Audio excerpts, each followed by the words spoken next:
Menyambut Lebaran Ketupat, Kampung Wisata Edukasi Coklat yang terletak di Desa Plosorejo, Kecamatan Kademangan, Kabupaten Blitar, bersama ratusan warga setempat menggelar kirap Gunungan Ketupat yang terbuat dari coklat.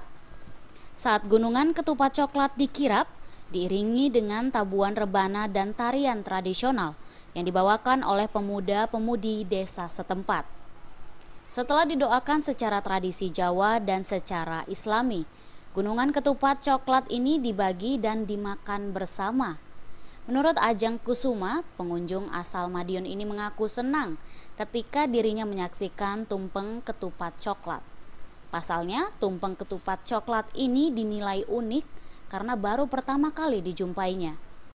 Menurut saya bagus acara ini dilakukan karena masih suasana Lebaran juga, terus masih musim liburan, jadi untuk kumpul-kumpul keluarga, terus ada acara seperti ini menurut saya bagus.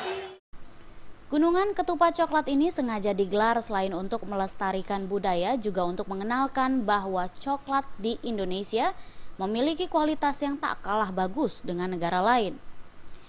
Kirap Gunungan Ketupat Coklat ini sebagai tanda berakhirnya Hari Raya Idul Fitri. Arak-arakan tumpeng coklat yang baru digelar kali pertama ini rencananya akan dijadikan tradisi tahunan pasca Lebaran. Kita bersejajar bagaimana ketupat dan coklat menjadi budaya pertanian kita dan budaya sebagai makanan yang sehat untuk warga masyarakat Indonesia. Dari Blitar, Jawa Timur, Khoirul Abadi melaporkan.